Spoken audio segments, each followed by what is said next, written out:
Spain once ruled an empire so vast that the sun never set upon it.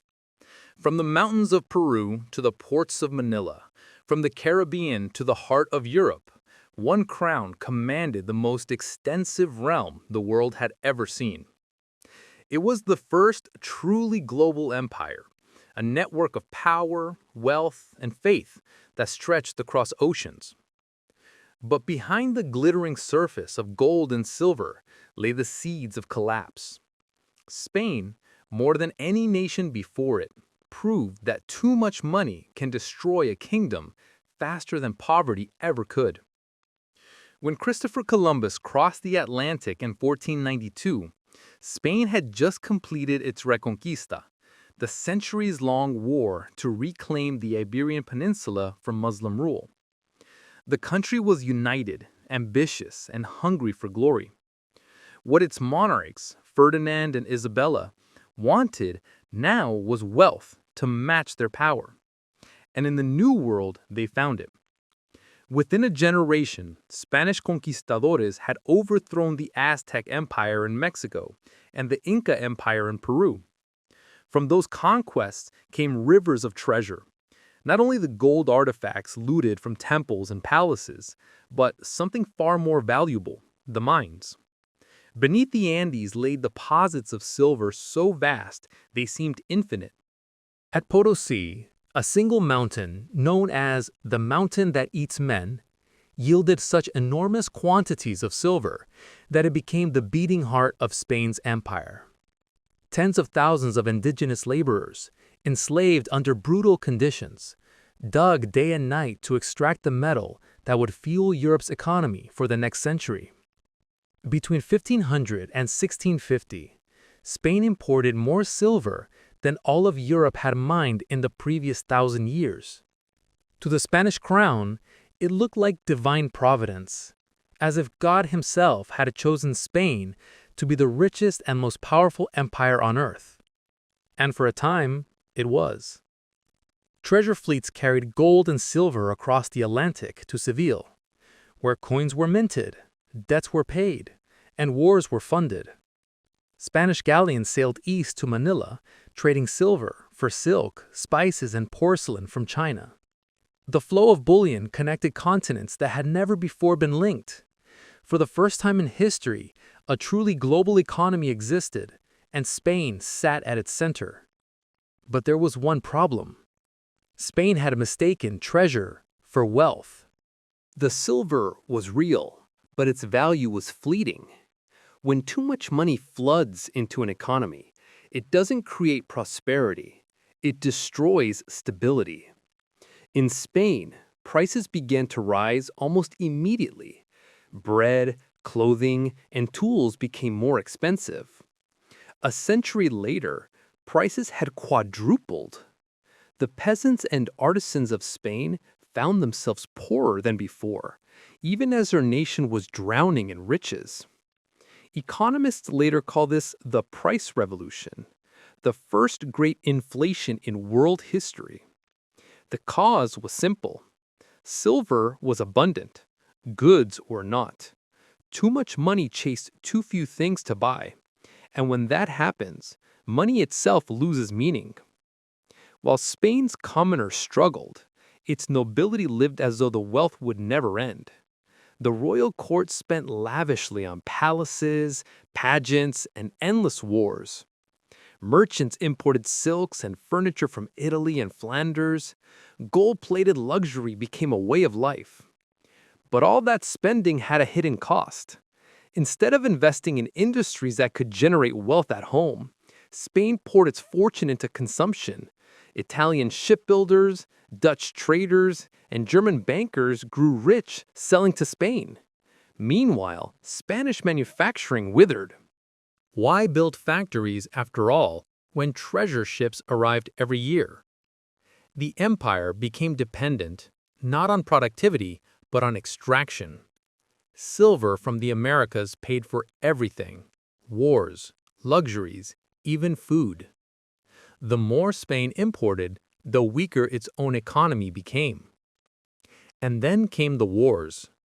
The Habsburg dynasty, which ruled Spain, saw itself as the defender of Catholicism after the Protestant Reformation. To uphold the faith, it waged war across Europe. Spanish armies fought in Italy, the Low Countries, and the Mediterranean. They financed crusades against the Ottoman Turks and tried to crush Protestant England. All of it cost staggering sums.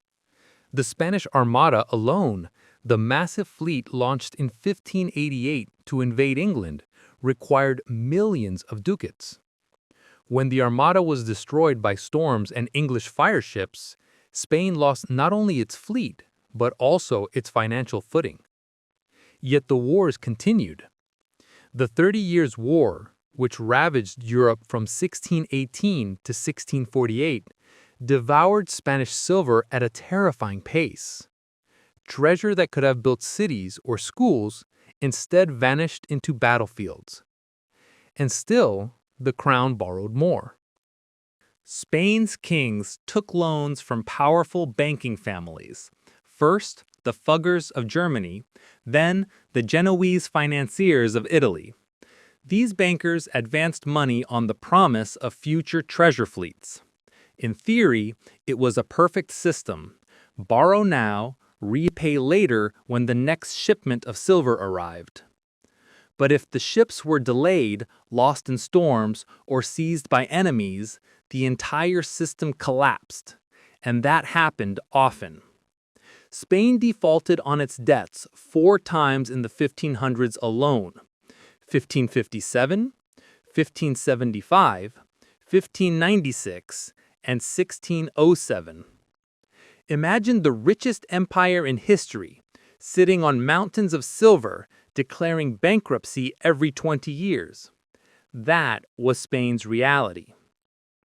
Every default sent shockwaves through Europe. Creditors lost fortunes, trade froze. The same silver that had made Spain rich was now making it untrustworthy. And into that chaos sailed the pirates. To England and the Netherlands, Spain's treasure fleets were irresistible targets. Capturing one was like robbing a central bank. So they did, not as outlaws, but as state-sponsored raiders. Francis Drake circumnavigated the globe in the 1580s, looting Spanish ships with the full approval of Queen Elizabeth. In 1628, Dutch privateer Piet Hein captured an entire treasure fleet off Cuba, silver worth more than half the annual revenue of the Dutch Republic. Each time a fleet was lost, Spain's finances were thrown into crisis. Its debts ballooned, its credit collapsed, and its enemies grew richer, using Spain's own silver to build the ships, banks, and trading companies that would replace its empire. England and the Dutch didn't wait for treasure to arrive. They built systems to generate it. The Dutch created the world's first stock exchange and used it to finance global trade. The English founded the East India Company, a private empire of commerce that outlasted entire nations. Spain, meanwhile, stayed locked in a fatal loop: extract, spend, borrow, repeat. By the early 1600s, the signs of decay were everywhere. The once invincible Armada was a shadow of itself. Inflation had hollowed out the economy. Debt had chained the crown to foreign lenders. Pirates prowled the seas, and Spain's rivals quietly built the modern world. In Madrid, royal officials kept believing the next shipment of silver would solve everything. But every new fleet only postponed the inevitable. And as Spain declined, its people suffered most.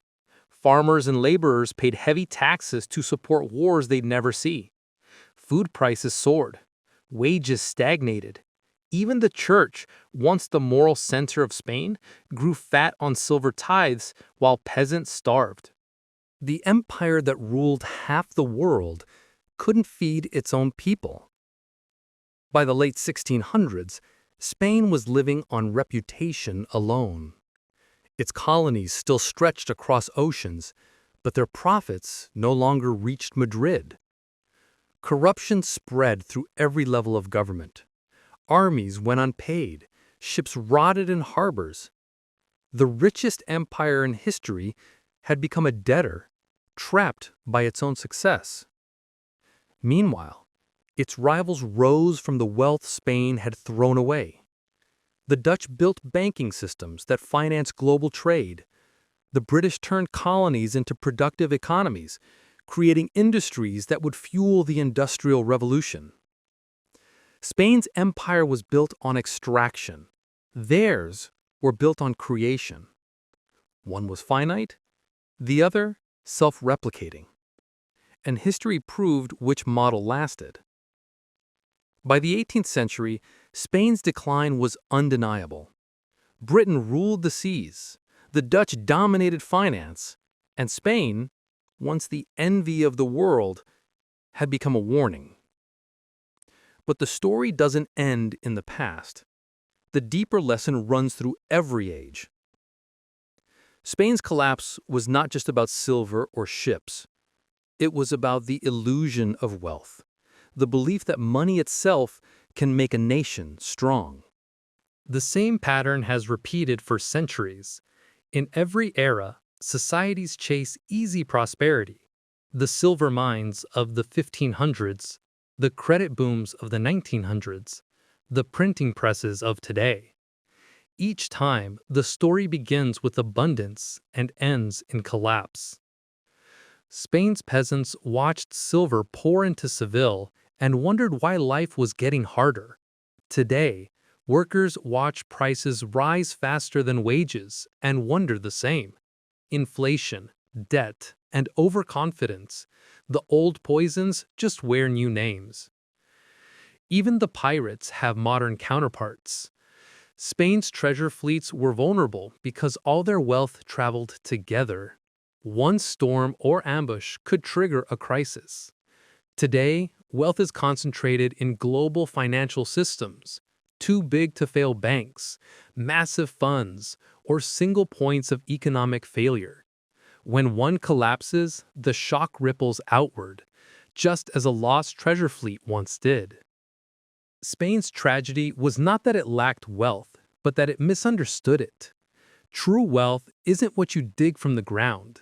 It's what you build, the systems, industries, and institutions that outlast the flow of money. Spain had the gold of empires, but not the discipline to use it. It consumed rather than invested.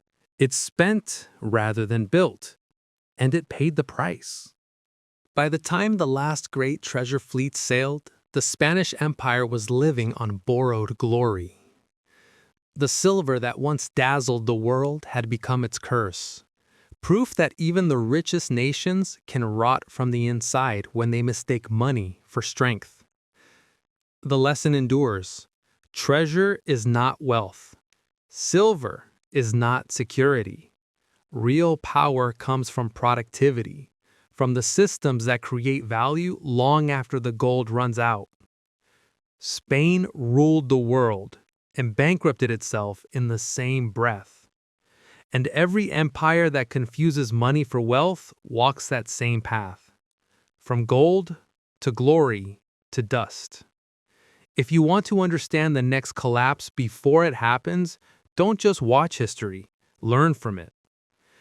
Subscribe and stay with us as we uncover the patterns behind every crisis, past and present. Because the next shift in money and power won't wait for anyone to catch up.